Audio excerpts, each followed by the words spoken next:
आजको दिन चाहिँ म र दाजु चाहिँ यसो यो सुके पोखरीतिर चाहिँ घुमिरहेको छौँ। यो देख्न सक्नुहुन्छ पुरा पानी चाहिँ पुरै भर्न आँटिसकेछ।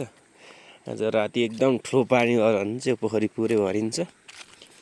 अनि म चाहिँ यता छु, यो चलिरहेछ दाजु र मेरो घुमाइ दाजु छाडी आउँदै हुनुहुन्छ। यस्तो छ अनि यता छन् होइन।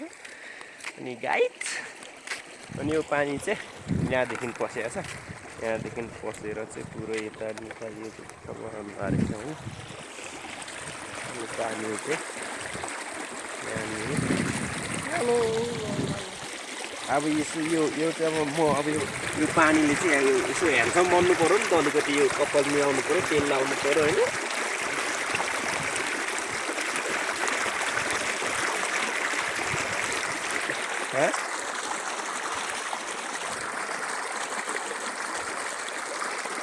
अलिक ह्यान्डसम भन्नु हुनु पऱ्यो क्या। ल अब चाहिँ टक्कै ह्यान्डसम भइसक्यो होइन। यसो यो तेल हो, यो चाहिँ एकदम ओरिजिनल तेल। अनि दाजु चाहिँ पर अगाडि हिँड्दै हुनुहुन्छ, तल घुमिरहेछन् होइन। एकदम साडी मिलाइरहेछन्, के गर्नु त्यस्तै हुन्। अनि यो चाहिँ तपाईँको यसको आकार त्यो चिन्डोको जस्तो आकार लाग्छ मलाई। यहाँ डाँडादेखि हेऱ्यो भने चाहिँ त्यस्तो लाग्छ मलाई चाहिँ, त्यस्तै आकारको छ। अनि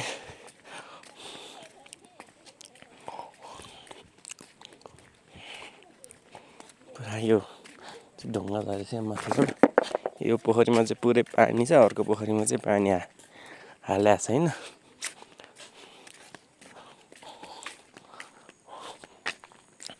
दाजु अगाडि हिँड्दै हुनुहुन्छ, सिडी चढ्दै हुनुहुन्छ। म पछाडि यसो भिडियो बनाउँदैछु। हामी चाहिँ यसो महिनाको एकचोटि चाहिँ दाजु र म चाहिँ यसो घुम्छौँ यो पोखरी चाहिँ होइन। स्थलगत निरीक्षण चल्छ दाजु र मेरो चाहिँ यहाँ होइन। अनि यहाँ चाहिँ बन्दैछ। यो चाहिँ लगभग तपाईँको करोडौँ खर्च गरेर चाहिँ बनाइराख्नु भएको छ होइन। अब यस्तो डाँडामा यतिको विकास हुनु भनेको चाहिँ एकदम राम्रो हुनुपर्छ अब होइन। नेपालको विकास हो, नेपालको विकासमा चाहिँ अलिक के गर्नु त्यही हो। नेताहरूको र यो ठेक्का लिने ठेकदारहरूको चाहिँ विकास भन्दा चाहिँ भुँडी फुलाउनेको विकासदेखि चल्छ। त्यही भएर नेपालको विकास एकदम सुस्त धैर्य एकदम स्लो मोसनमा हुने भएको कारणले गर्दा यो चाहिँ देख्नुहुन्छ तपाईँको ठ्याक्कै चिन्डो आकारको चाहिँ बनाएको छ। यो जुन सुकेको पोखरी चाहिँ भन्छ सुके पोखरी तपाईँको सोलु जिल्लाको चाहिँ थुलुङदुध कोशी गाउँपालिका 5 मा चाहिँ पर्छ होइन। यो पुरै हरियाली घाँस रोपिएको छ नि। यो चाहिँ पर यता देख्न सक्नुहुन्छ, त्यो चाहिँ सुके बजार। अनि तपाईँको त्यो पारी देख्नुभएको चाहिँ त्यहाँ चाहिँ यसो 5-10 मिनट गर्ने हो शौचालय हो। यहाँदेखि यसरी देख्नुहुन्छ, यहाँ तल घुमिराख्नु भएको छ मान्छेहरू। अनि हाम्रो दाजु पनि भिडियो उहाँ पनि बनाउँदै हुनुहुँदो रहेछ है।